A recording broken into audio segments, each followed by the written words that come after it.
Bismillahirrahmanirrahim. Assalamualaikum warahmatullahi wabarakatuh.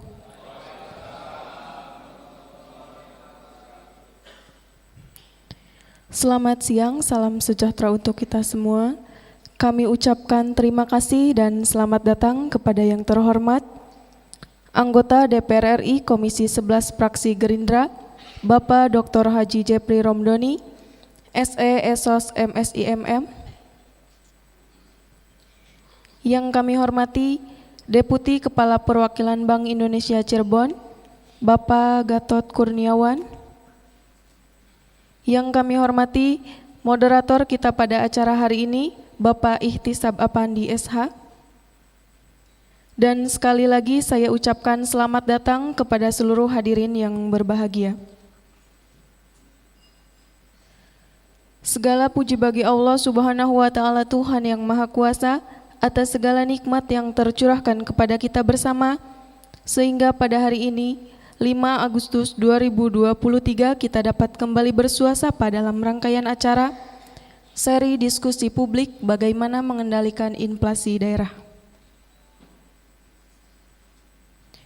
Dan acara pada kesempatan hari ini akan diawali dengan menyanyikan lagu Kebangsaan Indonesia Raya yang akan dipandu oleh Ibu Tati Kusmiati. Hadirin dimohon untuk berdiri.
Hadirin dipersilahkan duduk kembali.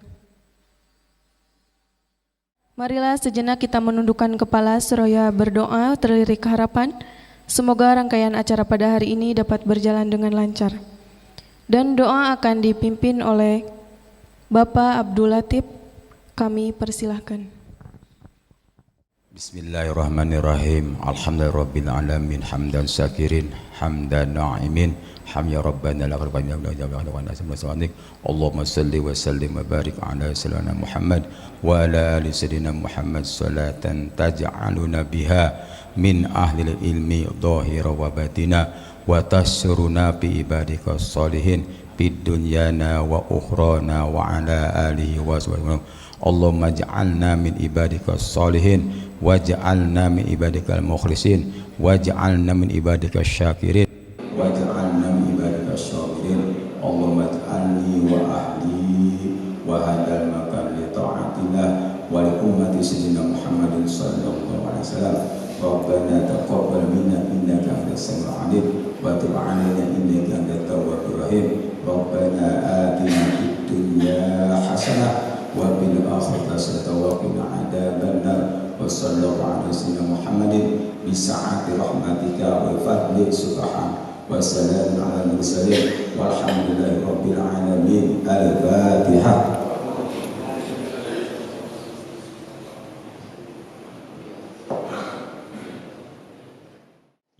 sama-sama kita hormati anggota Komisi 11 DPR RI dari Partai Gerindra Dapil SMS Subang Majalengka Sumedang, Bapak Dr. Haji Jeffrey Romdoni MSc MM. Luar biasa Pak, di tengah kesibukan beliau masih menyempatkan waktu, mewakafkan waktunya untuk bertemu dengan kita semua pada siang hari ini. Kemudian yang sama-sama kita hormati Deputi Kepala Perwakilan BI Cirebon, Bapak Gatot Kurniawan. Terima kasih Pak sudah mau meluangkan waktunya untuk hadir bersama kita pada sore hari ini dalam rangka diskusi publik tentang pengendalian inflasi daerah, serta para tokoh-tokoh masyarakat, Bapak Ibu semua yang hadir pada kesempatan sore hari ini. Pertama-tama mari kita mengucapkan rasa syukur kita kepada Allah Subhanahu wa taala karena berkat limpahan rahmat dan hidayahnya kita masih diberi kekuatan, kesehatan, nikmat iman sehingga kita bisa berkumpul di tempat ini. Kemudian salawat dan salam semoga tetap tercurahkan kepada junjungan Nabi besar kita, kekasih Allah Nabi Muhammad SAW. Semoga kita semua bisa mendapatkan syafaat dari beliau. Bapak Ibu yang saya hormati serta yang saya banggakan, pada sore hari ini mungkin sudah terlihat di background belakang saya ataupun di layar depan Bapak Ibu, kita akan berbicara bagaimana mengendalikan inflasi daerah. Tentu masalah inflasi ini sangat penting, sangat menarik, meskipun juga cukup berat untuk kita perbincangkan sebenarnya, karena ini menyangkut hajat hidup orang banyak, menyangkut kehidupan kita sehari-hari. Karena sederhananya inflasi itu merupakan tingkat harga umum yang mengalami kenaikan. Kalau dulu bapak-bapak mungkin beli rokok ya kan yang dari harga 10.000 merek tertentu sekarang sudah naik berapa puluh ribu. Ya, itu secara singkatnya itu namanya adalah inflasi. Nah, sekarang bagaimana caranya kita mengendalikan inflasi ini? Karena itu tadi, ini berkaitan dengan kehidupan kita sehari-hari. Langsung saja Bapak Ibu semua tanpa berlama-lama kita dengarkan secara seksama pemaparan dari anggota dewan kita Bapak Dr. Haji Jeffrey Romdoni. Waktu dan tempat dipersilakan Bapak. Alhamdulillah, nahmaduhu wa nasta'inuhu wa nastaghfiruh wa na'udzu billahi min syururi anfusina wa min sayyiati a'malina. Man yahdihillahu fala mudilla lahu wa man yudlilhu fala hadiya lahu. Asyhadu an la ilaha illallah wahdahu la syarika lahu wa asyhadu anna Muhammadan 'abduhu wa rasuluh.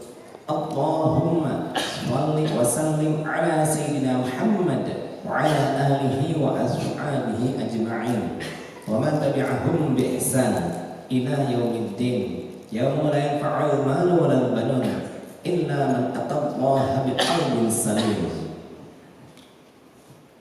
Yang terhormat Deputi Kepala Perwakilan Bank Indonesia Cirebon Pak Gatot Kurniawan, serta juga Mas Moderator Ihtisab Afandi. Kalau namanya Ihtisab senang hitung biasanya, dari kata ihtasaba yahtasibu. Para hadirin yang kebetulan bisa hadir pada kesempatan ini, pertama-tama kita panjatkan puji dan syukur kita kehadirat Allah, bahwasanya alhamdulillah kita semua bisa berkumpul di aula hotel PS ini. Semoga Bapak Ibu semuanya tetap dalam keadaan sehat walafiat. Salawat dan juga salam semoga dilimpahkan kepada junjungan kita Nabi besar Muhammad sallallahu alaihi wasallam beserta kepada keluarganya, para sahabatnya, dan juga kepada kita selaku umatnya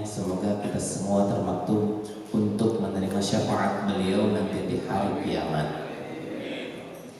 Alhamdulillah, tentunya pada kesempatan ini sengaja saya kesini mengundang dari Bank Indonesia selaku mitra kerja saya di Komisi 11, di mana Komisi 11 DPR RI ini bidangnya itu adalah keuangan, kemudian perbankan, kemudian perencanaan pembangunan nasional. Nah, maka salah satu mitra strategis kami itu adalah Bank Indonesia. Nah, kebetulan tema saat ini itu adalah kaitan dengan namanya pengendalian inflasi. Next. Nah, mungkin Bapak Ibu setidaknya sudah memahami inflasi itu apa. Tadi mungkin MC itu sedikit menggambarkan.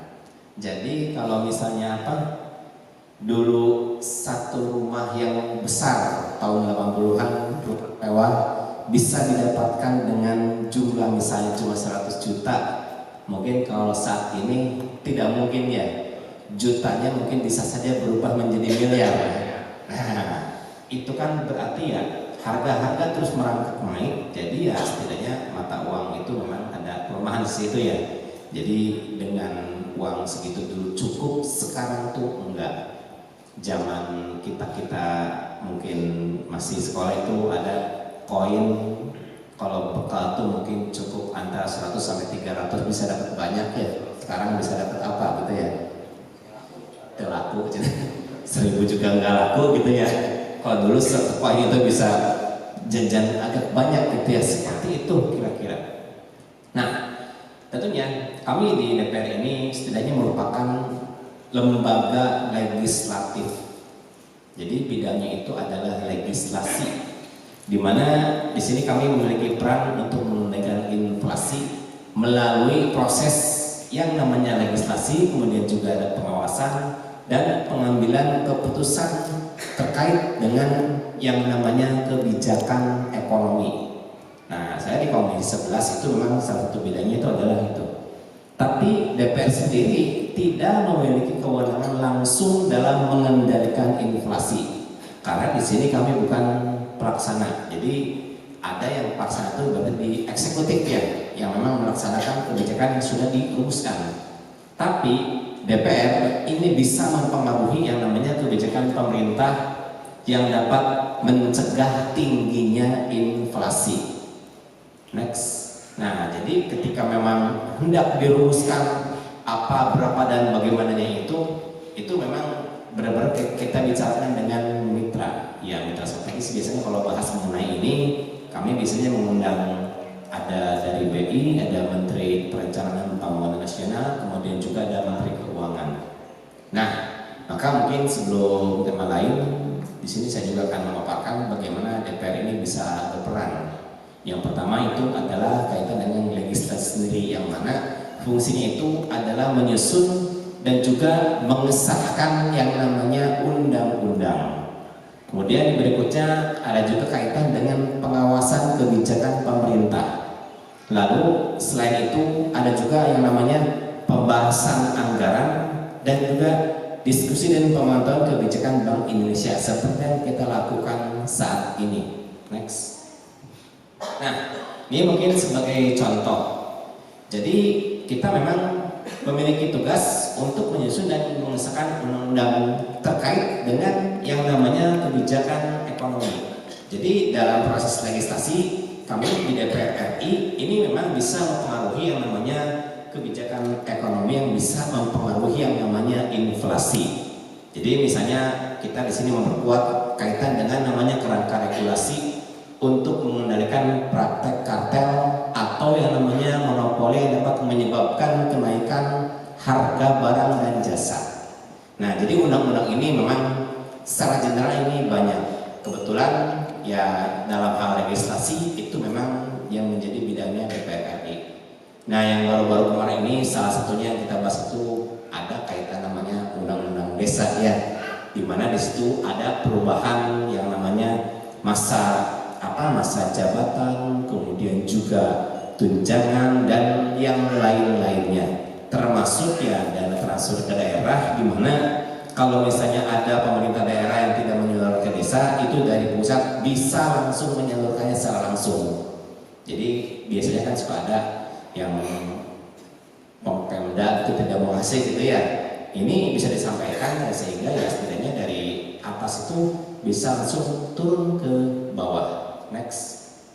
Nah, ini jadi beberapa waktu yang lalu kita memang membahas yang namanya kerangka dasar ekonomi makro untuk APBN 2023. Kebetulan saya sendiri selain di Komisi 11, saya juga duduk di Badan Anggaran ya, yang mana di Badan Anggaran ini juga yang memfinalisasi kaitan dengan yang namanya pembahasan kerangka ekonomi makro dan pokok-pokok kebijakan fiskal. Itu biasanya dibahas terlebih dahulu. Jadi ada beberapa detail yang itu memang kita bahas. Sebagai contoh misalnya dalam hal pertumbuhan ekonomi. Nah, ini ada beberapa angka yang memang ini semuanya yang tertera di sini itu sudah merupakan hasil pembahasan antara DPR RI dengan mitra kerjanya. Jadi yang dilibatkan seperti dari Bank Indonesia, kemudian juga dari Kementerian Keuangan dan ada Kementerian BPN. Jadi ada pertumbuhan ekonomi, ada inflasi, ada tingkat bunga sun, ada nilai tukar rupiah atau foreign exchange currency. Kemudian juga ada juga harga minyak mentah, lifting minyak dan juga lifting gas. Next. Nah, ini yang kedua adalah kaitan dengan namanya fungsi kebijakan daripada pemerintah, di mana setidaknya kami memiliki kewenangan untuk mengawasi kinerja pemerintah, termasuk kaitan dengan kebijakan ekonomi yang memang itu berhubungan dengan namanya inflasi.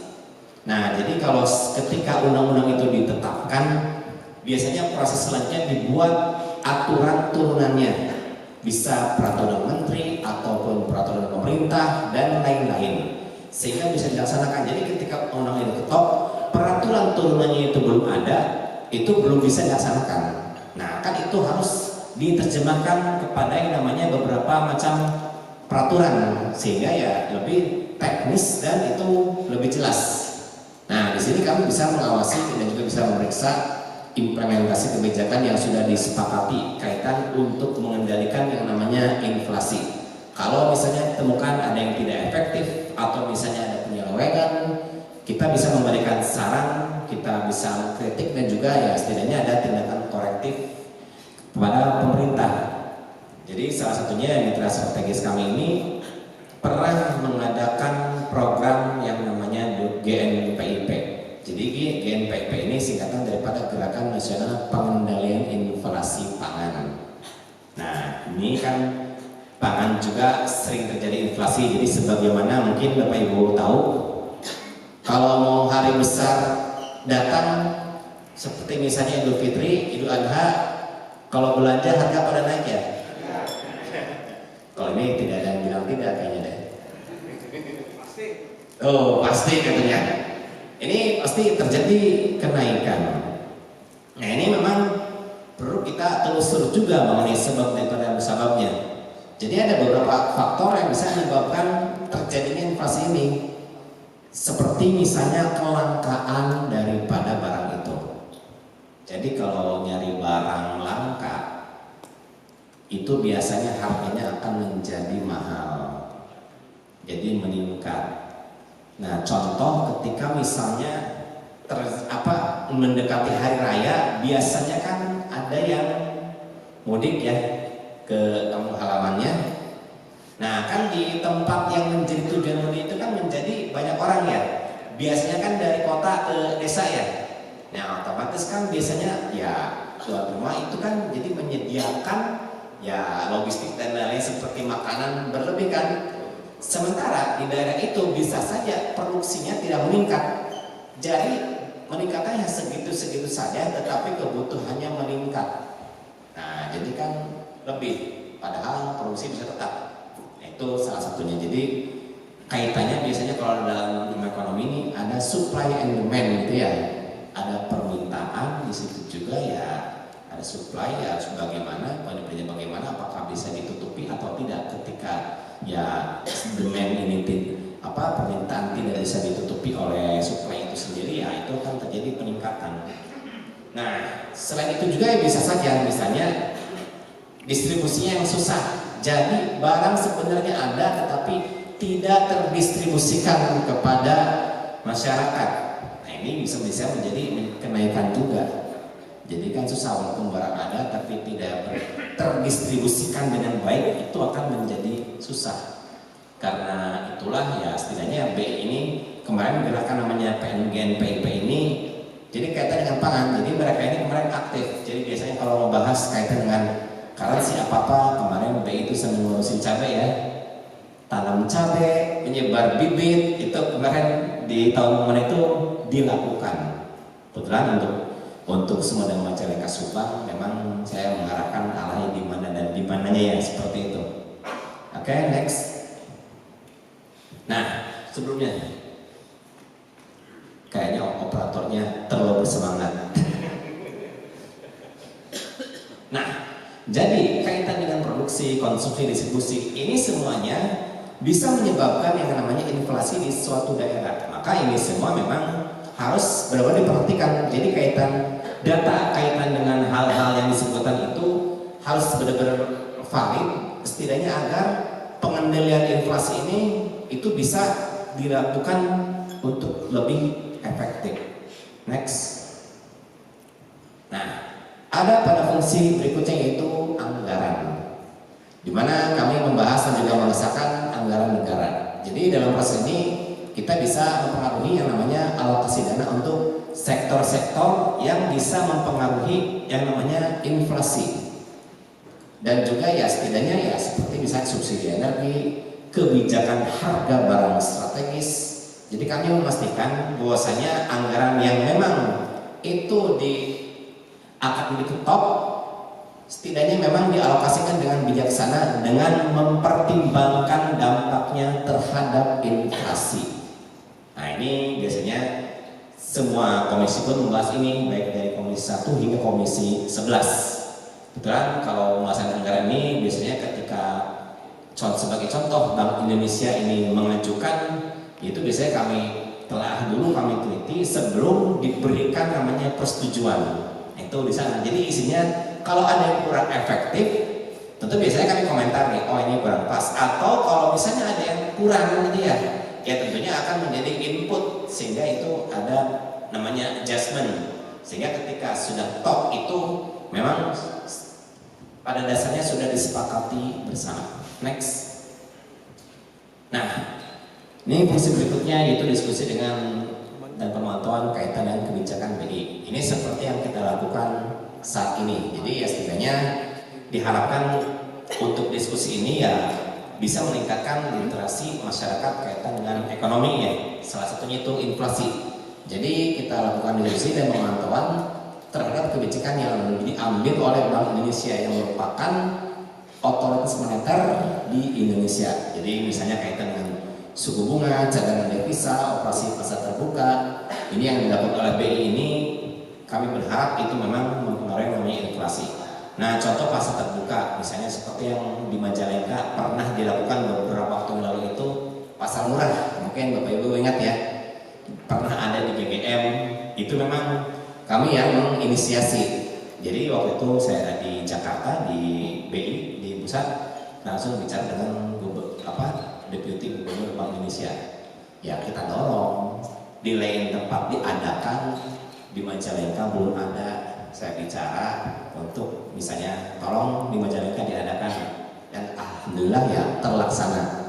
Waktu itu kalau tidak salah presto ya langsung ya, sehingga ya bisa terlaksana. Tapi ya begitulah, kalau tidak ada yang mendorong ya entah kapan terlaksananya barangkali seperti itu kira-kira. Oke, next. Nah ini sebagai contoh ulasan yang lalu ya, pernah harga cabai bawang ini menjadi faktor penyebab terjadinya inflasi per September 2022. Tapi ini di Desember 2022 terjadi penurunan karena di situ ya banyak produk sektor pertanian ya, sehingga ya banyak produksi dengan akibatnya itu barang dan kebutuhan masyarakat dampaknya itu bisa dipenuhi. Jadi ya produksinya itu ya ditingkatkan. Jadi orang banyak tapi produksi tidak ditingkatkan, itu barang tetap akan menjadi langka karena yang membutuhkannya itu banyak. Karena itulah emang Ini namanya peningkatan faktor produksi ini cukup penting, dan ini alasannya kenapa BI kemarin sampai menggarap cabai gitu ya, tanam cabai. Jadi ya kalau kata di diskusi sebelumnya, kalau kata Pak Gatot ini, nanam itu sebelum momennya tiba gitu ya Pak. Misalnya beberapa bulan lagi Idul Fitri, jadi ketika Idul Fitrinya tiba, barangnya itu sudah panen. Jangan besok Idul Fitri baru nanam sekarang gitu ya. Itu kan dipanennya kapan ya, seperti itu barangkali. Oke, next. Nah, maka ini di daerah ini memang bisa dikendalikan.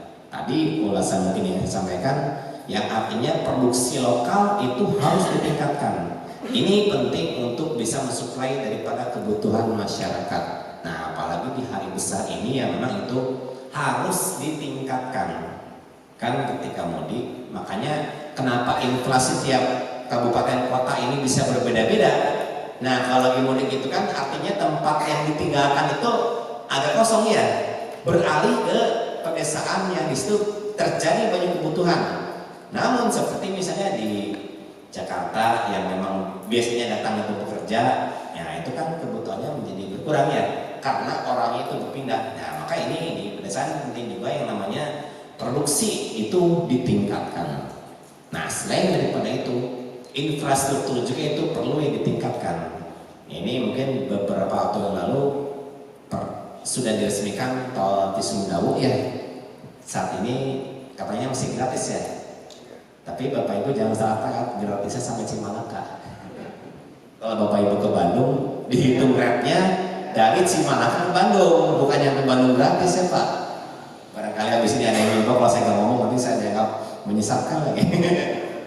Sampai Cimalaka gratis. Karena apa? Dari Cimalaka ke Bandung dari dulu juga sudah berbayar.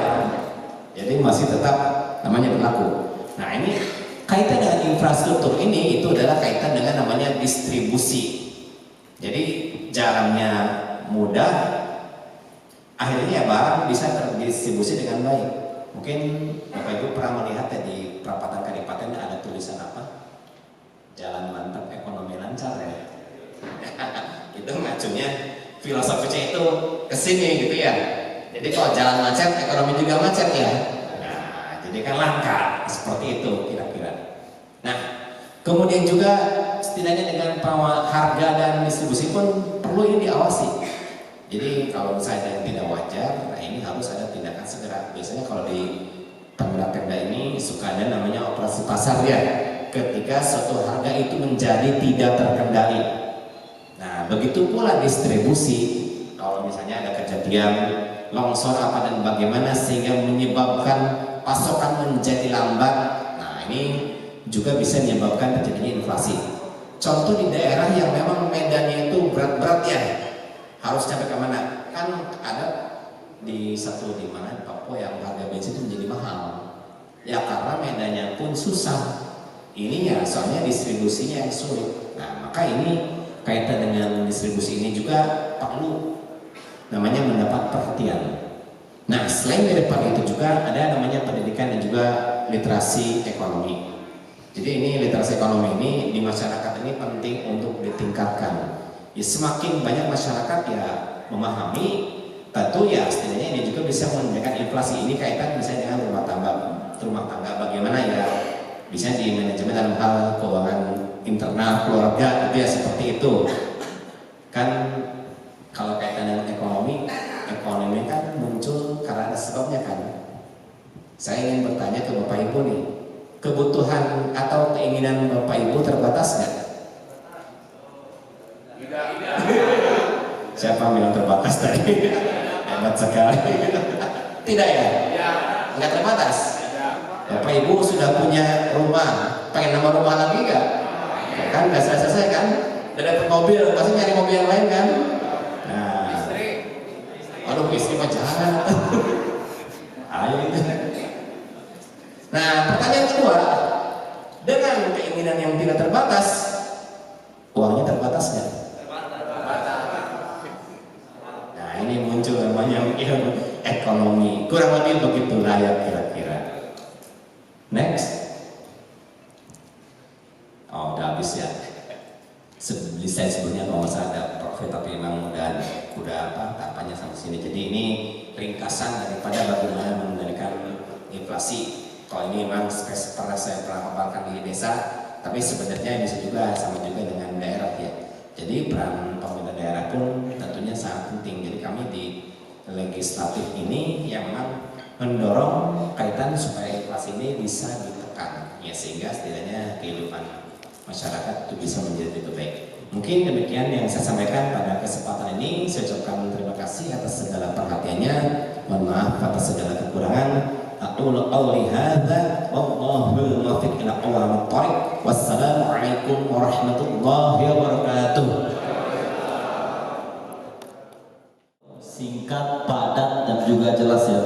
Tadi beliau mengatakan bahwa beliau mempunyai atau DPR mempunyai peranan dalam mengendalikan inflasi itu dalam 3 tahapan sebagaimana diamanatkan oleh undang-undang tentang tugas dan fungsi DPR sendiri. Yang pertama adalah fungsi legislasi, yang kedua adalah pengawasan, yang ketiga adalah budgeting atau anggaran. Yang menarik adalah tentang fungsi legislasi, ya, dimana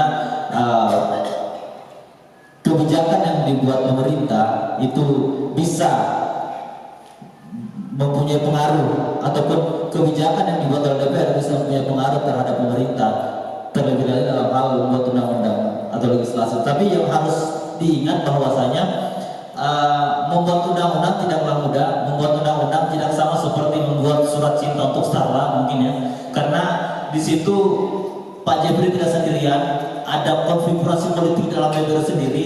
Makanya mari kita doakan, mari kita dukung agar Pak Jeffrey bisa menyampaikan aspirasi masyarakat yang ada di SMS di parlemen sana di Jakarta.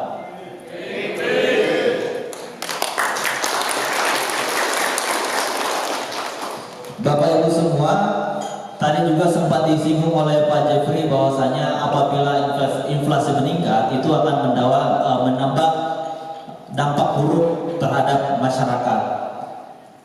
Ketika inflasi meningkat, potensi kemiskinan akan ada. Ketika potensi kemiskinan akan ada lagi dampak-dampak sosial lainnya. Salah satunya adalah dampak kejahatan. Karena dalam ilmu kriminologi dikatakan bahwa salah satu faktor terjadinya kejahatan diantaranya adalah faktor ekonomi. Oleh karena itu, bagaimana sih cara yang mengendalikan inflasi? Ya kan? Mari kita langsung saja dengarkan dari pihak Bank Indonesia yang diantarkan oleh Bapak Gatot. Waktu dan tempat dipersilakan, Pak. Assalamualaikum warahmatullahi wabarakatuh. Salam sejahtera bagi kita semua. Om Swastiastu, Namo Buddhaya, salam kebajikan. Sampurasun. Sampurasun kalau di Majalengka ya. Baik,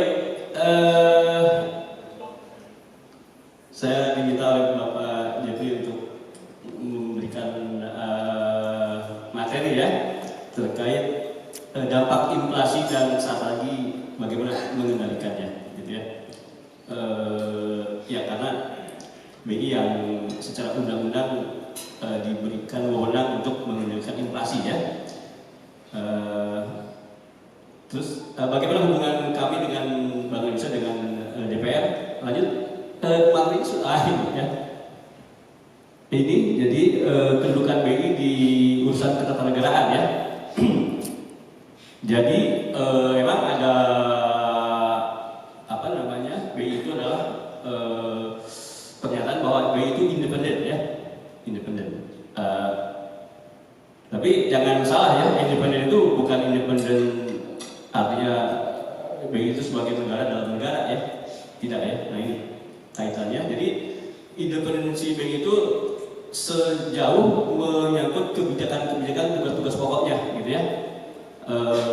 Tadi ya mengenai inflasi, kebijakan moneter, menurunkan suku bunga acuan. Nah itu tidak boleh diintervensi oleh pihak lain, gitu ya. Karena apa namanya, tidak boleh ada kepentingan masuk ke BI untuk mengenai ini ya, karena sangat riskan Pak ya kalau diintervensi gitu ya kebijakan BI gitu ya. Seperti itu. Jadi tapi BI tetap merupakan bagian dari pemerintahan ya, bagian dari pemerintahan gitu ya. Ini hubungannya ya, Bank Indonesia. Jadi ke DPR aja dulu, bahwa BI itu hubungannya dengan DPR sini ya, dengan presiden kepala negara juga sangat erat ya. Jadi gubernur BI itu dan deputi gubernur yang ada di BI itu dipilih oleh pemerintah dan ditetapkan oleh pemerintah ya. Gitu. Jadi tapi kebetulan untuk periode ini Pak Peri Warjio itu merupakan orang dalam BI gitu ya, Pak Peri Warjio. Tapi Pak Agus Martowardoyo itu di luar, dari Bank Mandiri gitu ya. Dari Bank Mandiri terus ada banyak ya, deputi gubernur, deputi juga banyak yang jadi melalui proses politik ya, ada pengajuan dari DPR, disetujui oleh presiden gitu ya, gubernur gitu ya. Jadi tidak independen, tergantung gitu, ada independen ya. Selanjutnya BI itu harus mempertanggungjawabkan kegiatannya itu kepada DPR. Ini ada laporan tahunan, triwulan, sewaktu-waktu gitu ya. Ada laporan bulanan juga gitu ya, ke DPR. Terus ada persetujuan AKBI. AKBI itu anggaran tahunan Bank Indonesia gitu ya. Ini disetujui oleh, dilaporkan kepada DPR gitu. Jadi di sini tentunya anggaran-anggaran operasional, terus ada anggaran namanya PSBI ya, Program Sosial Bank Indonesia gitu ya. Kalau Bapak Ibu tahu ada namanya CSR ya, tahu kan CSR ya, Corporate Social Responsibility ya, dari perusahaan-perusahaan. Nah itu mah beda dengan PSBI, tapi tujuannya sama, untuk kesejahteraan masyarakat ya. Kalau CSR perusahaan itu dari keuntungan yang disisihkan, tapi kalau PSBI adalah memang dianggarkan oleh Bank Indonesia dan diajukan kepada DPR, khususnya kepada Komisi 11 gitu ya. Gitu. Jadi nanti tentu PSBI itu akan disalurkan kepada masyarakat ya. Nah itu tentu BI tidak bisa berjalan sendiri ya. Kadang-kadang kemana gitu ya, pusing ya, mau nyelurinnya kemana gitu. Nah tentunya karena Komisi 11 adalah mitra strategis BI, makanya BI menggandeng Bapak Jepri, dan tidak hanya Bapak Jepri ya, ada yang lain-lain juga ya, dari Nasdem, dari Demokrat, semua, Golkar. Jadi tidak cuma Gerindra aja gitu ya. Jadi semua yang ada di Komisi 11 kami sebagai mitra Bank Indonesia gitu ya. Nah kebetulan Pak Jepri dari Gerindra ya. Seperti itu ya. Jadi tentu ini ada konsensus kami perlu nih ya seperti ini ya, ada kegiatan seminar ini atau diskusi publik. Nah BI nanti yang membiayai, memfasilitasi gitu ya. Gitu. Jadi kami walaupun anggarannya disetujui oleh DPR, tapi kami nggak ngasih ke DPR duit cash itu enggak gitu ya. Nggak boleh, nanti kena BPK ya, bahaya gitu ya. Terus juga Pak Jepri kan bisa memfasilitasi pemberdayaan petani-petani kan, misalnya membantu alsintan, sarana-sarana gitu ya. Nah biasanya Pak Jepri mengajuin ke kami proposal-proposal dari ini ya, dari kelompok-kelompok tani gitu ya. Nah ini syaratnya harus kelompok, jangan perorangan gitu kan. Terus nanti ada disurvei ke lapangan, jadi nggak mentang-mentang dari Pak Jepri langsung lapangan kasih, enggak. Kami harus memeriksa ke lapangan ya. Nah, benar nggak kelompoknya ada, benar nggak usahanya ada gitu ya. Seperti itu, lahannya ada nggak. Nah itu. Jadi seperti itu ya. Karena kami harus mempertanggungjawabkan anggarannya ke BPK gitu ya. Nah ini saya tangin DPR aja karena terlalu banyak ya. Waktunya habis. Jadi seperti itu ya hubungannya dengan Pak Jepri sebagai Komisi 11 DPR RI. Lanjut. Nah ini tentang inflasi tadi sudah disampaikan Pak Jepri bahwa inflasi itu sangat penting untuk dikendalikan. Tentu apa sih inflasi itu gitu ya? terus hubungan baik E apa gitu ya, seperti itu. Jadi definisi inflasi itu adalah kecenderungan naiknya harga barang dan jasa pada umumnya dan berlangsung secara terus-menerus gitu ya. Jadi ya kalau secara umum inflasi itu harus ada angka keseluruhan ya. Nah, jadi banyak komoditas itu ada yang deflasi, ada yang inflasi gitu ya. Nah, ketika secara total itu semua komoditas itu, jadi ada deflasi dan kan ini ya di apa namanya saling mengurangi, saling menambah gitu kan. Jadi ada yang deflasi, ada yang inflasi. Jadi kalau yang inflasi komoditas itu terlalu banyak, maka akan terjadi inflasi secara umum gitu ya. Gitu. Jadi kalau semua deflasi, tentu deflasi itu kan nggak begitu bermasalah ya. Tapi kalau semua inflasi, nah itu yang menjadi masalah. Seperti kemarin pada bulan September ada kenaikan BBM kan Pak ya. Nah itu, jadi dengan BBM naik, maka semua naik harganya ya, karena angkutan naik gitu ya. Semua mengalami inflasi. Nah itu yang bermasalah ya, yang itu yang harus dikendalikan ya. Juga tentu semua ya, yang penting kalau ada kenaikan itu memang harus dikendalikan ya, karena kalau dibiarkan tentu menyusahkan masyarakat. Jadi lanjut saya kira.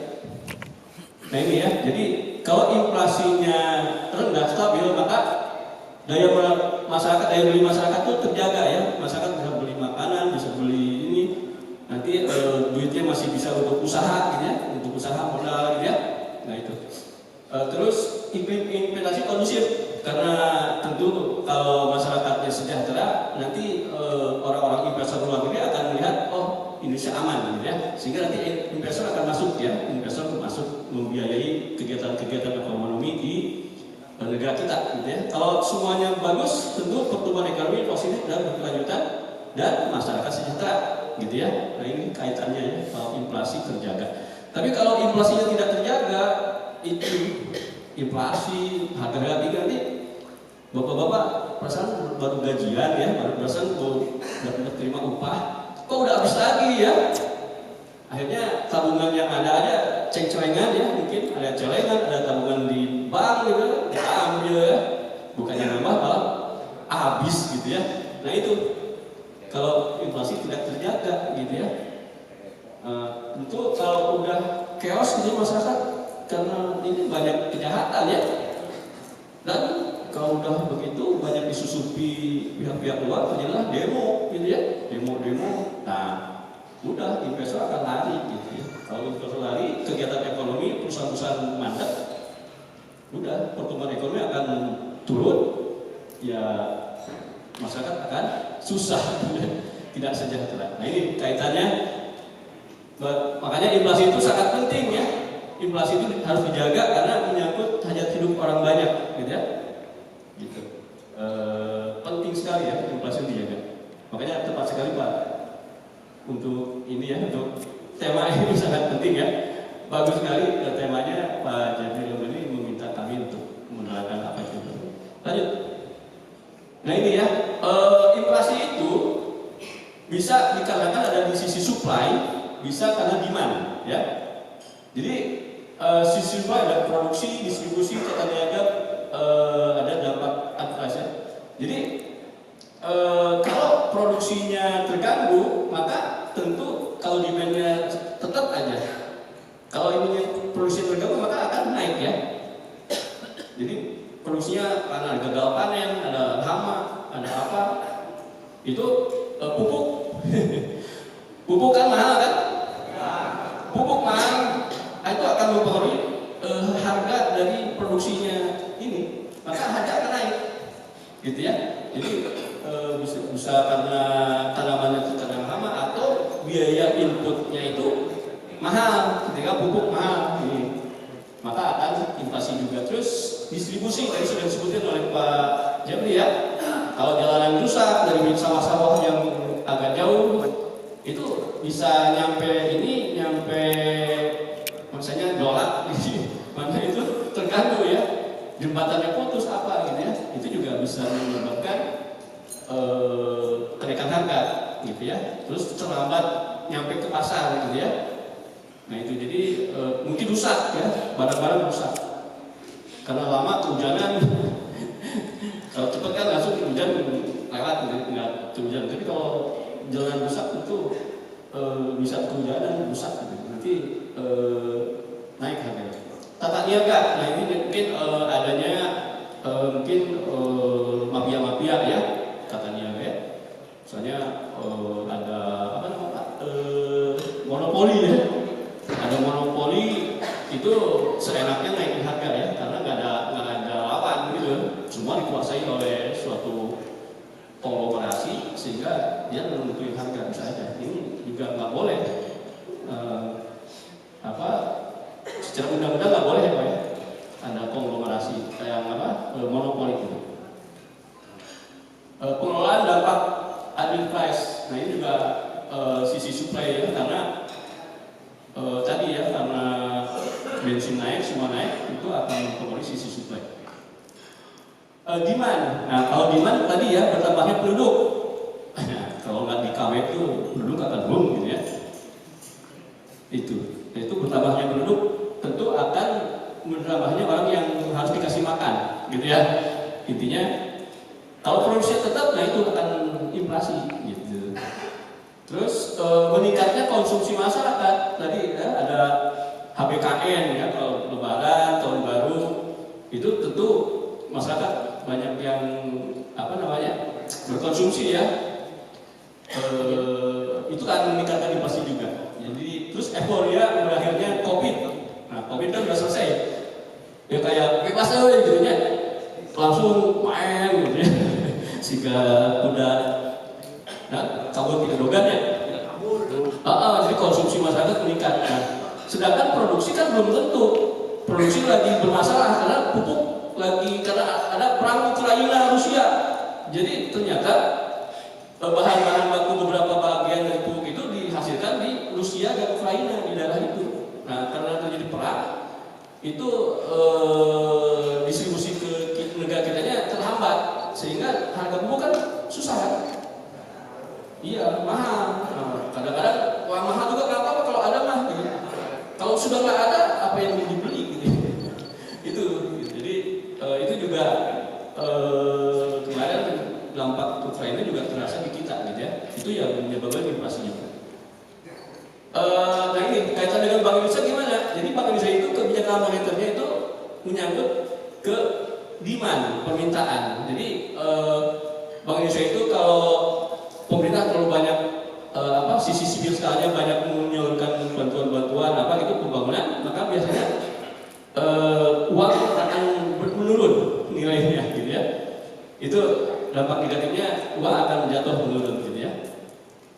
Nah itu mungkin di sini Bank Indonesia akan, kalau terlalu nanti ekonomi terlalu overheating namanya ya, overheating terlalu kencang, biasanya inflasinya tinggi gitu ya, karena uang beredar akan banyak. Nah itu Bank Indonesia akan mengeluarkan kebijakan moneter, gitu ya. Dengan meningkatkan suku bunga acuan, namanya BI secondary repo rate. Nah, mungkin sedikit mekanismenya ya, bagaimana Bank Indonesia itu menyedot uang dari masyarakat. Jadi BI menaikkan suku bunga kan. Nah, dengan kenaikan suku bunga acuan itu nanti Bank Indonesia kan punya surat-surat berharga ya, ada SBN yang dipunyai, ada obligasi, ada apa. Nanti akan dibeli oleh perbankan misalnya, perbankan atau masyarakat luas pun boleh. Tapi biasanya gede-gede ya, harus konglomerat ya. Biasanya ada suku bunga itunya, diskon ya. Jadi ketika kita beli sekarang, misalnya diskonnya 10%. Kalau harganya 1.000, berarti selalu 10% kan 10 ya, berarti 90. Jadi bank-bank akan membeli seharga 90. Nanti ketika jatuh tempo, misalnya 3 bulan maka BI akan membayar berapa? 1.000. Jadi bank-bank akan membeli 900, nanti ketika jatuh tempo akan BI akan balik lagi ke BI akan membayar sebanyak 1.000. Nah itu. Jadi itu kan nanti bank-bank akan beli, menarik, nanti bank-bank juga akan kekurangan duit, likuiditas. nanti bank-bank harus menyedot dana dari masyarakat ya. Biar masyarakat nggak mau masa ditodong enggak ya? Nggak mungkin ditodong. Berarti kan harus ada mekanisme. Makanya bank-bank akan menaikkan suku bunga tabungan deposita. Nah, masyarakat tertarik menyimpan dana di bank. Nah, nanti uang beredar di masyarakat akan berkurang. Seperti itu mekanismenya. Cuman ada dampak negatifnya, maka biasanya bank kan harus bayar yang menabung gitu ya. Dari mana duitnya? Nah, bank-bank akan narik dari kredit yang disalurkan. Gitu. Nah, kreditnya suku bunganya akan meningkat juga gitu. Nggak mungkin sama dengan suku bunga tabungan, pasti di atas suku bunga tabungan ya, kredit itu. Karena harus membayar untuk operasi banknya harus untung untuk membayar yang tadi nyimpan itu. Nah, itu yang dampak negatif dari peningkatan suku bunga itu. Tapi kalau dari BI juga nggak sembarangan ya, berdasarkan kajian. Jadi ketika dulu suku bunga di Amerika, di Eropa meningkat, BI masih tenang-tenang aja Pak, nggak begitu meningkat suku bunga. Tapi karena terus-terusan Rusia Ukraina perang gitu ya, terus gitu, Amerika terus naikin suku bunga gitu ya, karena akibat perang Ukraina itu inflasi di Eropa, inflasi di Amerika. Kenapa? Karena tadi ya gasnya itu tergantung Rusia. Ketika gas naik, kalau dipampat Rusia, maka harga-harga barang di Eropa, di Amerika naik, inflasi gitu ya. Sehingga Amerika harus meningkatkan suku bunga. Dari tadi mekanisme BI juga seperti itu, meningkatkan suku bunga gitu ya. Nah, ketika Amerika meningkatkan suku bunga itulah dampak negatif ke Indonesia. Jadi investor-investor yang ada di Indonesia itu yang menabung di Indonesia narik dananya dari Indonesia dan menyimpan ke Amerika, ke Eropa. Nah, itu dampak negatif dari pelarian modal investasi itu. Rupiah akan tertekan, rupiah akan jatuh, gitu ya, dampak itu ya. Jadi kalau rupiah jatuh, nanti importir akan mahal ya, mengimpor barang-barang dari luar negeri, sehingga kalau meningkat harga, jadi dolar yang harus dipakai lebih mahal. Nah, itu akan dibebankan ke masyarakat. Jadi dampak dari perang Ukraina itu satu, ke pupuk nyampe ke masyarakat, pupuk mahal kan kalau angka itu. Kedua, tadi mengakibatkan Amerika meningkatkan suku bunga lari dan meningkatkan menyebabkan melemahnya rupiah sehingga impornya mahal. Nanti mahal lagi ke masyarakat gitu. Nah, itu ya dampak perang Ukraina itu. Sehingga BI meningkatkan secondary deposit tadi ya. Jadi untuk mencegah kondisi seperti ini, jadi keterpaksaan ya. Jadi mau tidak mau ya harus seperti itu. Ini ya, karena BI tadi di kebijakan moneternya faktor demand yang disasar, maka sisi supply-nya sebetulnya sisi supply yang diproduksi distribusi ini mempengaruhi sekitar 60% inflasi nasional. Nah, ini sehingga kebijakan BI tidak akan efektif. Maka BI dan pemerintah berkoordinasi untuk menekan inflasi di sisi supply ini, sisi penawaran ini, produksi. Maka dibentuklah TPIP di pusat dan TPID di daerah. Nah, ini untuk menjaga stabilitas harga. Jadi seperti itu ya latar belakang pembentukan TPID dan TPIP di pusat, gitu ya, untuk mengendalikan inflasi dari sisi supply. Kenapa? Lanjut. Cepat aja nih. Takut waktunya habis. Nah, ini istilah-istilah ini ya, ada 11 pengelompokan ya. Mungkin nanti aja. Lanjut. Ini jadi kalau dari sisi BI ada istilahnya ada inflasi inti, inflasi adverse, inflasi produktif. Jadi sebetulnya BI lebih ke sini ya, inflasi inti ya. Kalau inflasi adverse produktif ini di luar kemampuan BI untuk mengendalikan. Jadi kalau adverse itu ya kayak tadi ya, BBM, tarif PLN, PDAM, apalagi tarif angkutan kota, angkutan bus gitu ya. Itu dikendalikan Jadi itu nggak bisa, BI nggak bisa apa-apa. Ya. Terus inflasi proletar food itu bahan makanan yang bergejolak, proletar itu bergejolak ya. Itu kenapa? Karena tadi ya dipengaruhi oleh cuaca ya, hujan terus menerus kan, ada El Nino ya, panas terus menerus. Nah, BI bisa cegah nggak? Ya nggak bisa, melawan kuasa Tuhan. Gitu. Terus tadi ya ada distribusi kurang lancar gitu ya. Cuma BI itu bisa bekerja sama dengan CPID ini, CPID dengan pemerintah daerah. Jadi BI sebagai bagian dari CPID. Makanya ini ada TPID. Jadi yang mengepali TPID di kabupaten daerah adalah kepala daerah, bupati ya. BI sebagai anggota di situ. Nah di sini dalam hal protokol ini ada TPID. Nanti kalau kan yang naik itu di HBKN ya, waktu Lebaran, waktu Nataru ya. Nah BI nanti dengan pemerintah mengadakan OPM ya, operasi pasar murah, gitu ya. Jadi seperti itu. Terus apalagi ada juga gerakan GNPIP tadi disinggung oleh Pak Jebri ya, Gerakan Nasional Pemulihan Inflasi Pangan. Nah, salah satunya adalah menanam cabai ya, menanam bibit cabai ya. Tadi disinggung Pak Jebri, memungkinkan kalau konstituen Pak Jebri mengajukan ingin nanam cabai. Tapi tadi syaratnya harus kelompok ya, ada gapoktan gitu ya. Ngajuin lah nanti ingin nanam cabai. Tapi tadi bilang kalau lebarannya besok sebulan baru nanam kapan gitu ya, nggak akan. Jadi bagusnya karena ini gerakan nasional pemulihan inflasi pangan, jadi ketika lebaran selalu naik harganya, nanamnya 3 bulan 4 bulan ke belakang kan. Nah itu jadi jangan mendadak-dadakan. Nanti Nataru ini berapa? Agustus ya? Agustus, September, Oktober, November, Desember. Ya seenggaknya dari Agustus September sudah nanam ya. Nah itu. Jadi kalau ada Bapak Ibu ada kelompok binaan, kelompok gapoktan, bisa mengajukan nanam gerakan nanam cabai gitu ya. Terus juga di Polda Metro dengan CPID-nya biasanya kita melakukan banyakan di sisi hilir ya, di pasar ya. OPM juga banyak di pasar gitu ya.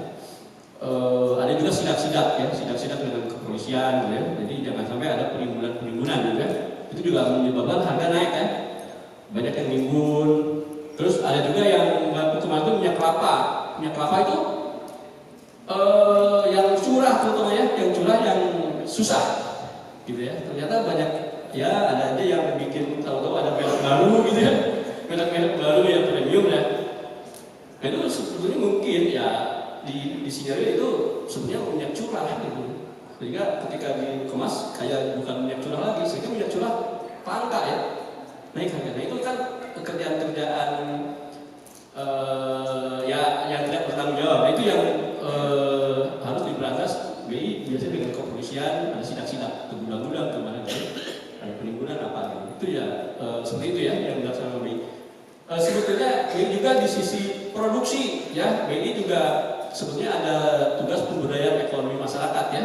Jadi kita membuat klaster-klaster ya, klaster-klaster kita ada klaster bawang merah di Panyawian. Tahu Panyawian? Ada yang di Panyawian? Enggak. Kita bikin klaster ketahanan pangan bawang merah di Panjawian. Kita sudah bantu pengairannya dari ada sungai, ada bukit, ada lembah. Nanti pakai sling nyebrang si airnya ke seberang. Nah itu yang biasanya tanah hujan sekarang udah bisa nanam kapanpun gitu ya, karena ada air terus. Nah itu. Jadi produksi kita menggenjot di produksinya. Terus ada di Bataragung ada beras organik ya. Jadi Bataragung wilayah desa wisata. Kemarin masuk 75 besar itu Pak ya, Bapak ikut ya. Yang acara ADWI Bataragung. 75 besar desa wisata. Nah di situ kita di samping bikin desa wisata juga kita nanam padi organik. Nah tadi ya kaitan dengan pupuk, salah satu solusinya adalah bapak-bapak ibu-ibu bisa pakai padi organik ya. Pakai padi organik ada MA11, ada sudah bikin di Majalengka ini ya, apa labnya, lab pembuatan pupuk organik MA11. Nah itu salah satu solusi kelangkaan pupuk gitu ya. Jadi sangat bagus itu. Jadi di sisi produksi itu ya ada juga beras di Indramayu ya. Terus cabai juga Majalengka, Pak siapa ya? Pak Tatang. Ini sudah bagus sekali. Nah untuk di sisi produksi ya ini kaitannya tadi di judul bersama kita bisa menggunakan inflasi, gitu ya. Berarti kan kita itu siapa? Berarti bapak-bapak juga kan? Jadi bukan cuma tugas kami Bank Indonesia, Pemda, bukan. Juga masyarakat, gitu ya. Bapak-bapak juga harus sama-sama ikut mengendalikan inflasi. Nah kalau dari sisi bapak-bapak tadi ya, dari sisi produksi mungkin meningkatkan produksi pangannya, pangan-pangan yang selalu inflasi naik. Tadi kayak bawang merah, beras, cabai merah, cabai rawit, cabai keriting ya. Bisa juga kopi juga walaupun bukan komoditi inflasi, ya produk ekspor boleh. Karena kalau ekspornya bagus kan devisa masuk ya, sehingga rupiah akan stabil bagus. Ya. Ekspor juga bagus. Jadi selain pengendalian inflasi, bahan-bahan yang kayak tadi inflasi juga ada yang kalau ekspor kopi kuningan banyak tuh Majalengka. Kok nggak ada? Halo. Yang pokoknya yang sifatnya ekspor boleh dibikin klaster dan BI akan dukung ya kalau ada gitu ya.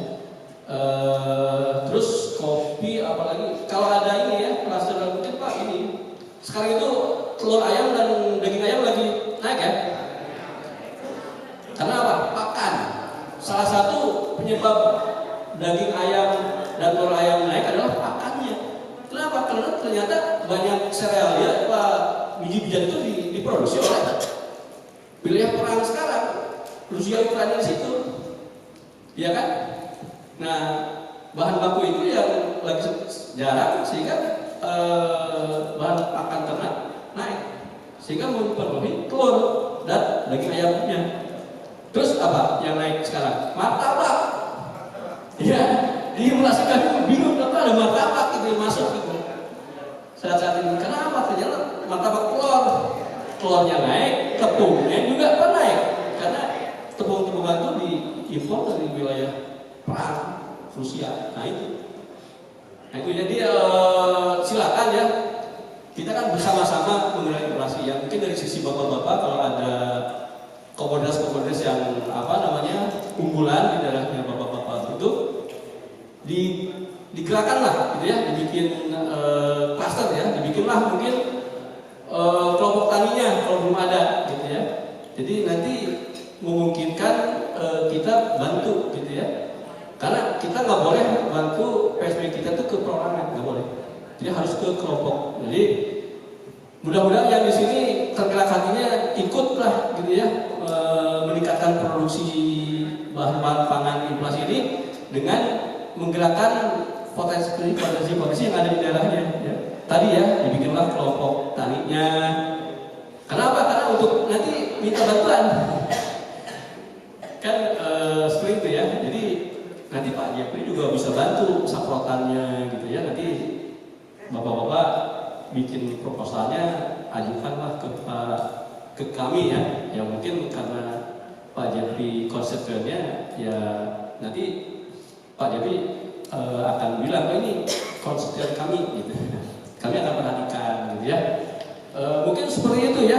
Karena judulnya kan bersama kita bisa mengendalikan inflasi gitu ya. Jadi dari pihak BI tadi kan ada TPID, ada apa gitu lah. Mungkin agak susah ya kaitannya dengan ikut-ikut operasi pasar.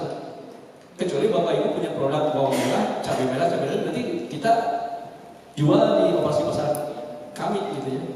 Atau yang Pak Jepri adakan bisa aja gitu melakukan operasi pasar murah. Itu aja mungkin ya Pak, kaitan dengan bersama kita bisa mengendalikan inflasi. Mungkin bisa paham ya Bapak Ibu.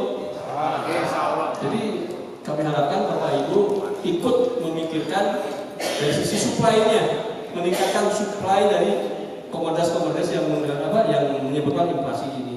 Insya Allah kalau supply-nya meningkat, nanti barangnya harganya akan turun ya, nggak terlalu mahal. Atau kalau banyak ya diekspor. Iya, diekspor lah. Izin Pak Gatot. Sudah, waktunya habis. Sudah. Ya, saya kira nanti bahannya bisa dibaca masing-masing lah ya. Yang penting Bapak Ibu paham ya tentang inflasi ini.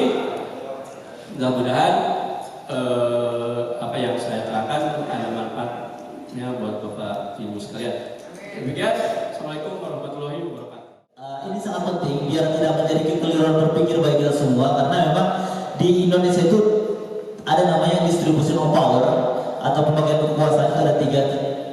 Itu ada tujuh kekuasaan, ada eksekutif, legislatif, dan yudikatif. Dan salah orang banyak salah kaprah tentang legislatif ini, bahwasanya legislatif itu dia sebagai legislator, dia itu mengawasi pemerintahan, membuat undang-undang, mengawasi pemerintahan, dan juga anggaran. Jadi ketika undang-undang dibuat oleh DPR, eksekutor itu legislatif, pelaksana undang-undang itu ada di eksekutif. Ya.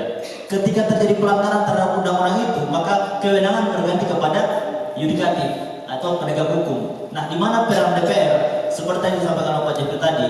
Sebagai contoh misalnya, tadi Pak Jeffrey sudah menyampaikan tentang undang-undang desa. Kalau misalnya terjadi penyelewengan oleh kepala desa, apakah Pak Jeffrey bisa langsung datang ke desa marah-marah di situ? Kan nggak boleh. Kalau dalam hukum konsep tata negara yang dinamakan abuse of power atau penyalahgunaan kekuasaan. Ya, kalau terjadi pelanggaran pidana ada proses pidana, terjadi pelanggaran perdata ada proses perdata. Pun misalnya terjadi ketidakcocokan antara data ataupun anggaran yang dikeluarkan dengan hasilnya, ya disitulah tugas Pak Jeffrey sebagai anggota DPR di Senayan untuk memanggil pihak eksekutif mengadakan rapat dengar pendapat. Jadi biar tidak menjadi kekeliruan berpikir bagi kita bahwasanya legislatif itu bukan pelaksana undang-undang, tapi dia pengawas dan pembuat undang-undang. Itu saya kira Bapak Ibu semua. Kemudian tadi juga Pak Gatot sudah menyampaikan bahwa salah satu faktor inflasi itu adalah pertama jumlah penduduk. Ya, ini sedikit pertentangan sama teori yang mengatakan bahwa banyak anak banyak rezeki, ya kan?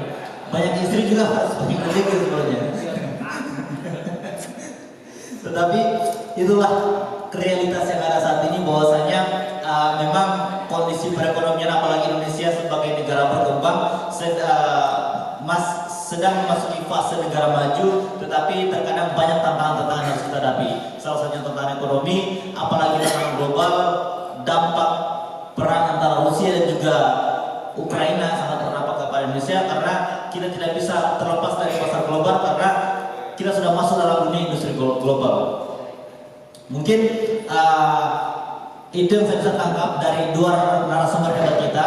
Sekarang saya buka 2 atau 3 sesi tanya jawab. Mohon ajukan tangan yang ingin bertanya. Saya yakin ini sangat penting kiranya tentang inflasi ini. Apalagi Menteri Keuangan rumah, emak-emak biasanya ini suka ngeluh soal harga-harga. Silakan Bapak Ibu yang mau bertanya. Cuma ya Bapak yang di belakang, 1, 2, 1 lagi mungkin perwakilan perempuan. Oh, laki-laki semua ya, oke, nggak apa-apa. Panitia mohon izin mic dikasih.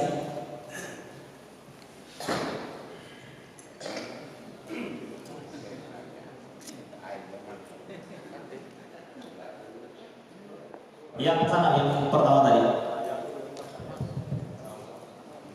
Disebutkan namanya Pak, izin. Assalamualaikum warahmatullahi wabarakatuh. Waalaikumsalam. Nama saya Isnabi Banting Loji. Permasalahannya gini Pak, masalah pertanian. Kalau mau cocok tanam, kebanyakan pupuk yang langka Pak. Kalau sudah tanam, pupuk banyak Pak. Paham ini sih? Kalau sudah tanam, pupuk banyak. Kalau belum tanam, pupuk langka Pak. Gitu. Kasihan para petani. Gitu. Kebanyakan begitu Pak. Kalau mau tanam, pupuk langka Pak. Mahal. Kalau mahal juga kalau ada, mending. Ini nggak ada pupuknya. Jadi mau kemana-mana bagi petaninya. Gitu. Terus masalah penjualan, kalau panen itu turun harga Pak, itu bukan naik, jadi turun. Tolong untuk petani diperhatikan. Terima kasih Pak. Boleh kita kasih tepuk tangan? Terima kasih Pak atas pertanyaannya. Selanjutnya,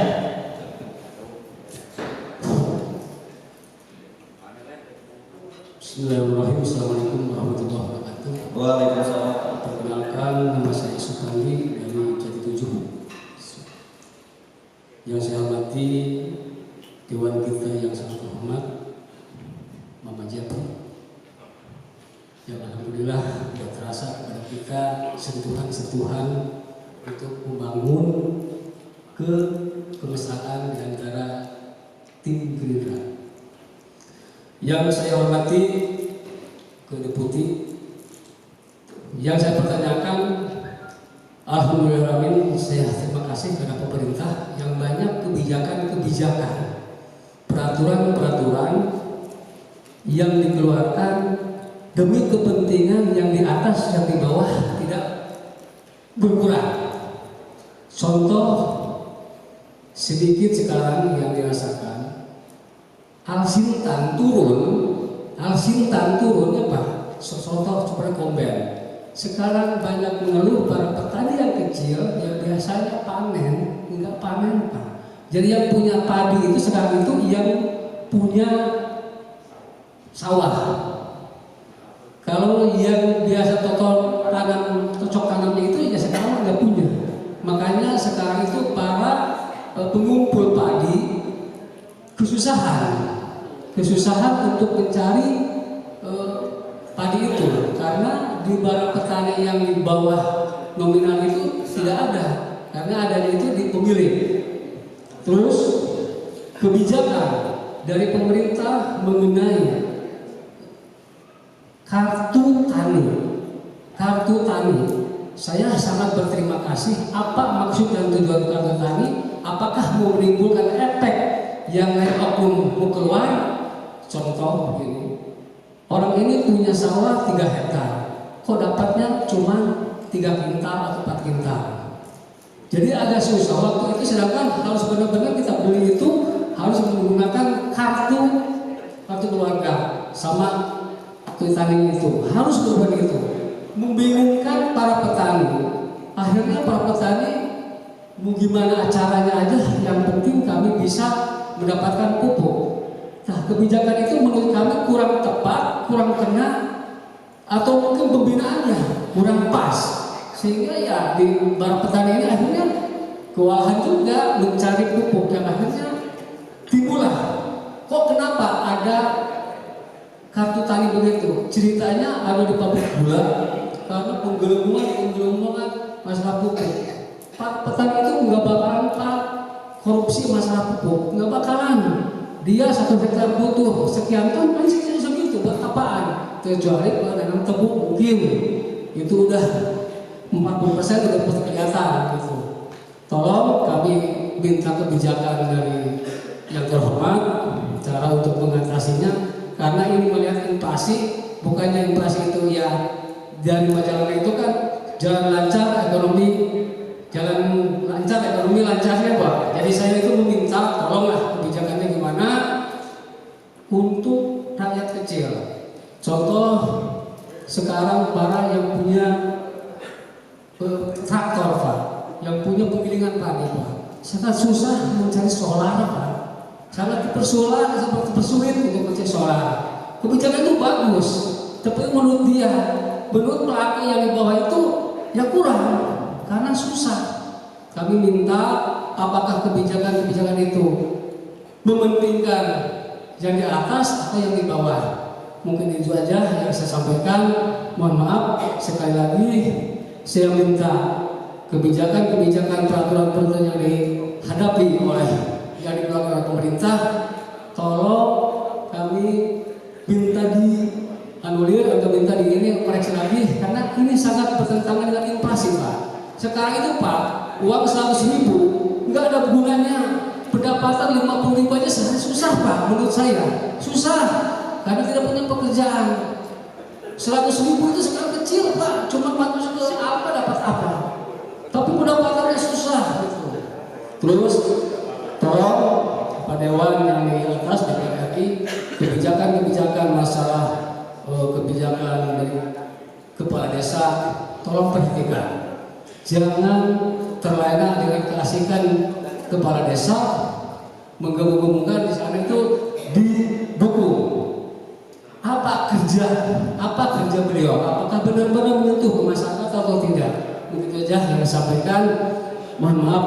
Wassalamualaikum warahmatullahi wabarakatuh. Waalaikumsalam warahmatullahi wabarakatuh. Tepuk tangan dulu buat untuk Pak Sukati. Luar biasa pertanyaan dari beliau. Ada pertanyaan sekaligus Pak. Satu lagi tadi yang depan ya? Oh itu. Yang di depan.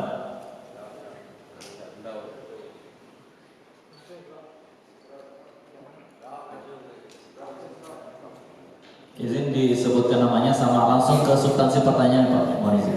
Assalamualaikum warahmatullahi wabarakatuh. Waalaikumsalam. Nama saya Isro dari perwakilan Ranting Mekarsari.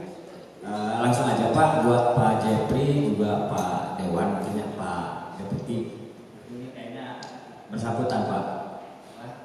Masalah rupiah kenapa tidak bisa menguat terhadap dolar gitu loh Pak? Kenapa tidak bisa di bawah 10.000? Karena menurut saya itu suatu inflasi juga gitu kan. Harga-harga naik gitu. Sedangkan di Indonesia saya lihat ini kan apa ya, investor itu udah mulai masuk karena kan udah aman Pak.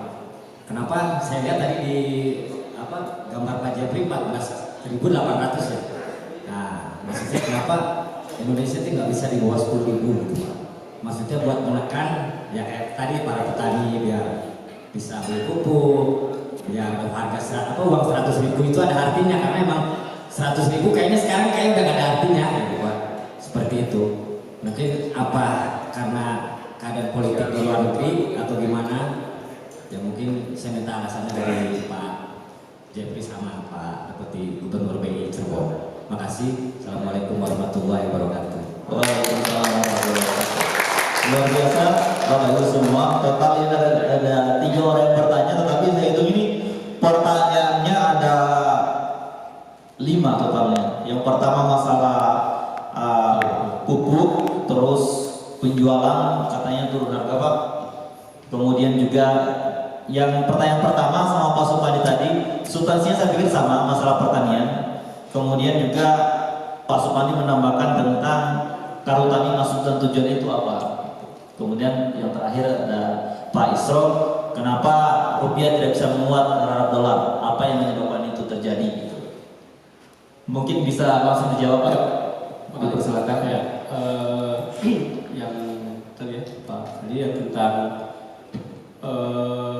kalau panen raya terjadi harga turun. Nah itu mah hukum ekonominya seperti itu Pak. Iya. Kan perlu melimpah sehingga biasanya harganya turun. Nah, cuma yang jadi masalah, ya.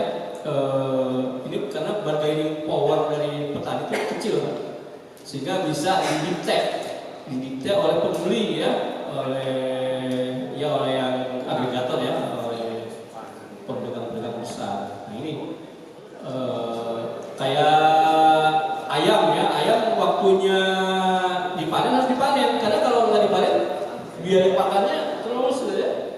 Nah itu jadi seperti itu ya, harus dijual gitu ya. Ya kayak bawang merah, cabai merah kalau membludak. Nah ini waktu-waktu panen raya ini kan deflasi, itu menandakan produknya meningkat ya, dan melimpah. Nah ini jadi dilema. Nah, salah satu solusi yang kami ini Pak ada hilirisasi. Seperti kami ada MOU antara petani cabai, pasar cabai yang di Majalengka dengan Monita. Bukan Monita ya. Yang cabai itu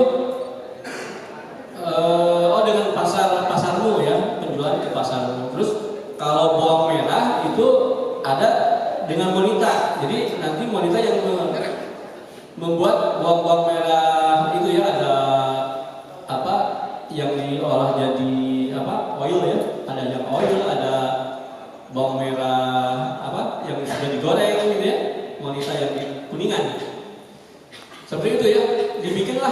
hilirisasi. Kami mendukung hilirisasi. Mungkin di klaster bawang merah juga kalau ada bikin jadi goreng apa namanya bawang itu boleh. Makanya kalau udah menjadi klaster nanti kita bisa dukung gitu ya. Misalnya ibu-ibunya yang masak gitu ya, menjadi bawang goreng gitu. Terus cabenya diolah jadi cabai bubuk gitu ya, cabai kering gitu kan. Itu salah satu solusi ketika panen raya gitu ya, membludak. Karena kalau enggak nanti ya kalau nggak dijual busuk gitu ya, sehingga harganya jatuh gitu ya. Terus kami juga mengadakan ini namanya kerjasama antar daerah. Jadi antara yang suplainya melimpah dengan daerah yang konsumsi seperti DKI Pak. Jadi kami ada beberapa yang sudah kerjasama dengan stasiun food station.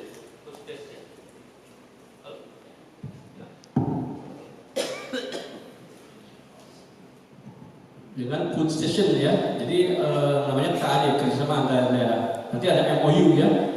Biasanya TPID di kota kabupaten, Majalengka juga ikut kemarin pelatihannya di Jakarta Pak. Ini ada capacity building untuk mengadakan KAD. Jadi nanti daerah yang surplus bisa kerjasama misalnya dengan food station. Misalnya Indramayu Pak, Indramayu penghasil ikan tangkapan ya. Nah itu kami akan menghubungkan dengan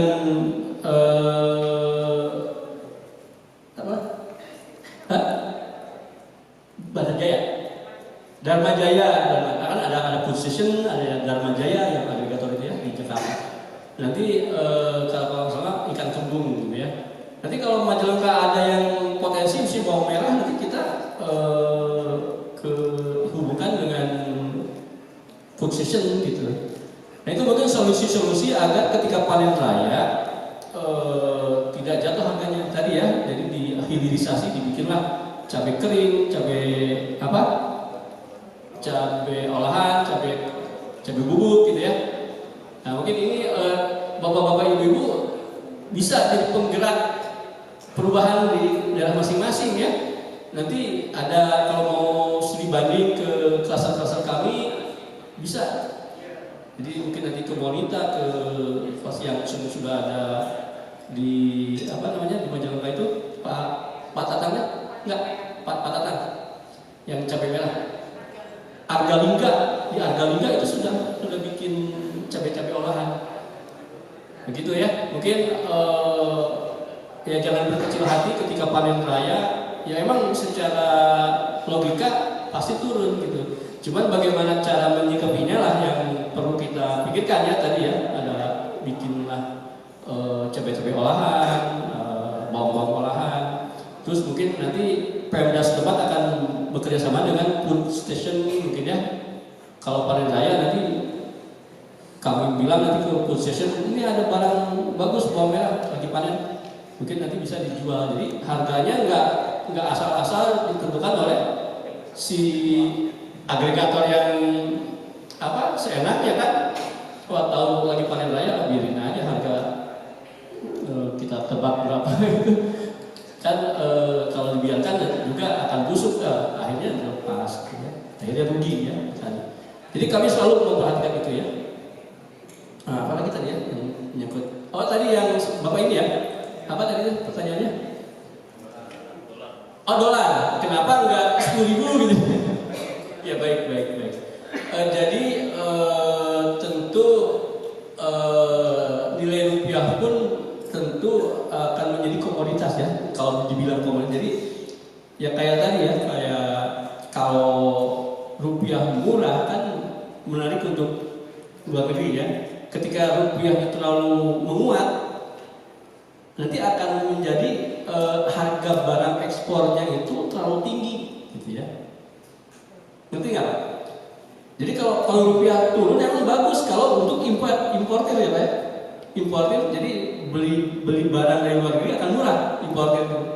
Tapi eksporternya menjerit. Kenapa? Karena harga produknya itu akan mahal, ya kan? Kalau rupiah menguat itu berarti kan dolarnya akan lebih banyak kan dari luar negeri beli beli furniture dari kita. Ketika rupiah menguat, artinya luar negeri akan beli barang dari kita mahal kan? Iya kan? Jadi begitu hukum ekonominya. Jadi nggak bisa rupiah itu terlalu rendah, nggak bisa terlalu tinggi. Kalau terlalu rendah bagus untuk importir, tapi tidak bagus untuk eksportir. Kalau terlalu tinggi bagus untuk eksportir, tidak bagus untuk importir. Jadi harus rupiah terhadap dolar terus akan menyesuaikan dengan kondisi sekarang, gitu ya. Nah, gitu ya. Jadi tadi kaitan dengan Amerika yang menaikkan suku bunga juga ya, terus menguatnya dolar ya itu tadi ya, karena tadi dolarnya suku bunga di Amerika naik sehingga banyak investor menarik dananya dari Indonesia untuk ditempatkan di Amerika.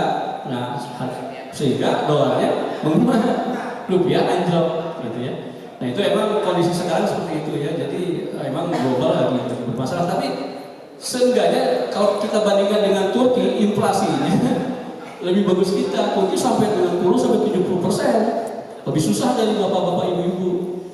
Kita ya alhamdulillah ya Pak ya, Indonesia nggak terlalu seperti Turki gitu ya. Dan juga beberapa negara lain juga inflasi sangat tinggi. Kita masih di ambang batas yang ditargetkan. Alhamdulillah kita patut bersyukur ya. Selama ini masih stabil lah, nggak terlalu anjlok-anjlok banget gitu akibat global ini. Mungkin itu ya yang bisa saya sampaikan. Baik, Bapak Ibu semua, itu tadi jawaban dari Pak Gatot Kurniawan. Semoga bisa menjawab dari pertanyaan-pertanyaan dari Bapak Ibu.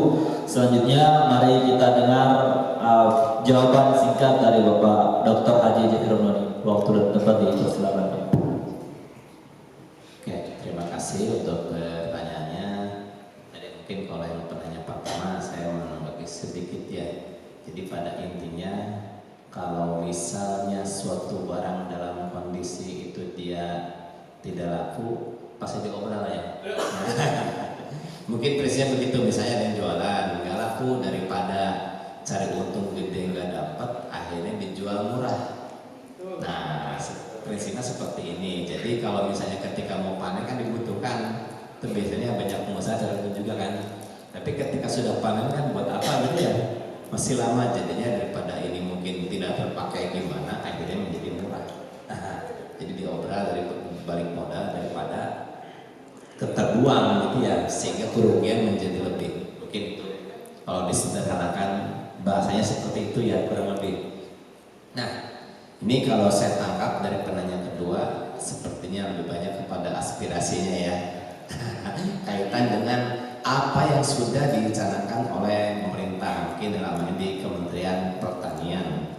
Itu nanti kan biasanya ketika pemerintah menentukan suatu kebijakan apa dan bagaimananya, mereka itu biasanya memang ya ada yang kajian terlebih dahulu, tapi ada juga yang biasanya miss gitu ya, yang mana sebenarnya yang mungkin merasakan itu yang di bawah ya, seperti itu.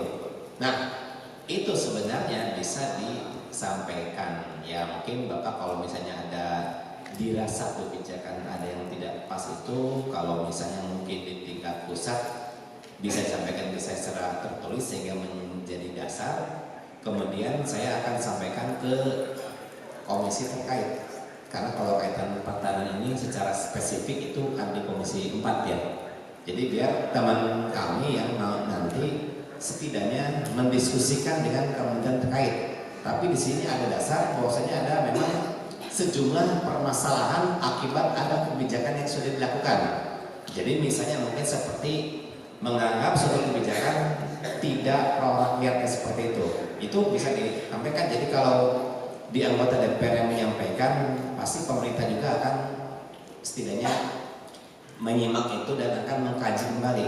Karena kan salah satu peran DPR tadi kan mengawasi ya. Kalau misalnya ada yang seperti penyimpangan dan lain-lain, itu bisa dipanggil oleh DPR yang menjadi mitranya.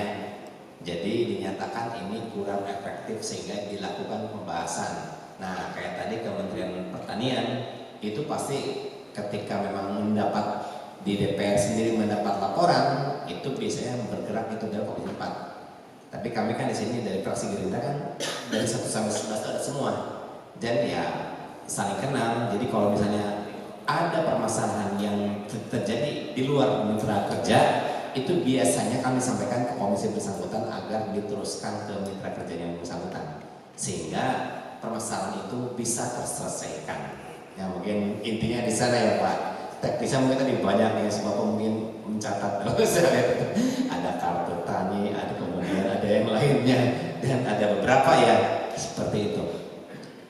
Nah tadi mungkin yang melengkapi kalau yang ketiga ini ya, kalau tadi mungkin disampaikan oleh Pak Katib ini kan ya, kalau zaman 98 itu ekspornya bersemangat ya Pak, karena krisisnya hanya di Indonesia ya.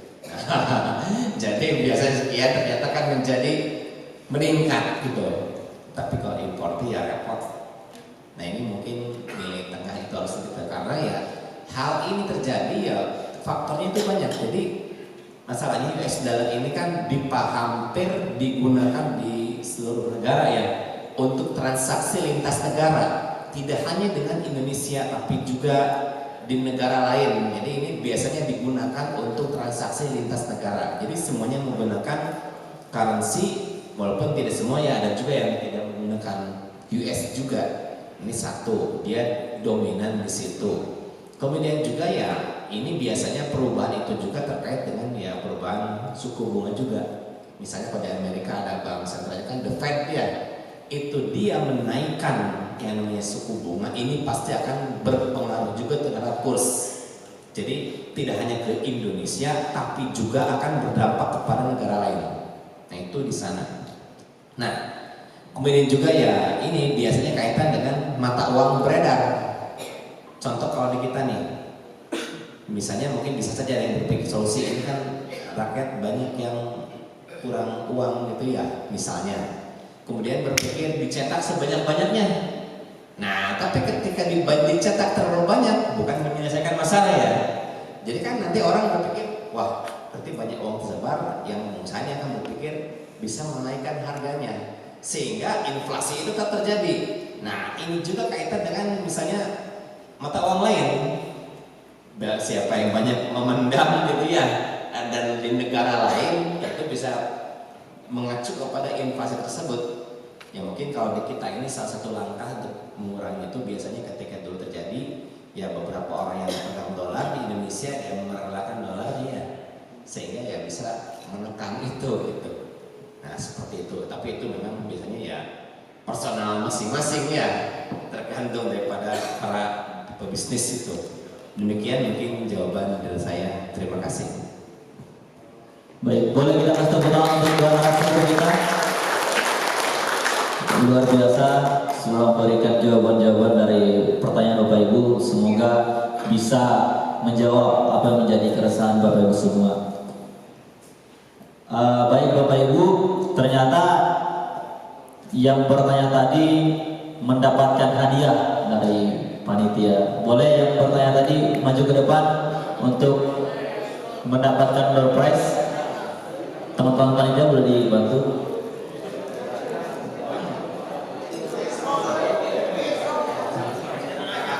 Pak Jeffrey mungkin sama Pak Gatot bisa ke depan untuk memberikan door prize-nya.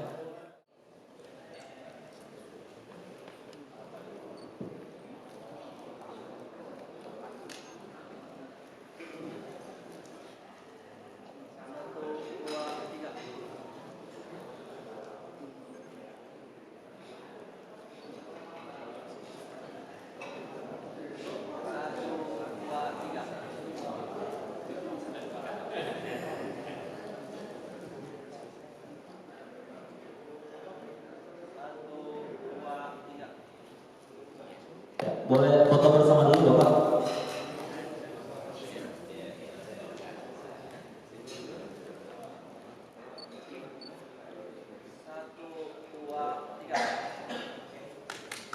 Boleh kita kasih tepuk tangan. Dengan berakhirnya sesi tanya jawab tadi, berakhir pula acara diskusi kita pada sore hari ini. Semoga bisa bermanfaat bagi kita semua. Semoga kita bisa mengendalikan inflasi daerah seperti jalan di slogan di jalan itu, jalan gimana slogannya? Jalan lancar, jalan mantap, ekonomi lancar, rezeki lancar, mantap. Baik, Ibu semua, sekian dari saya.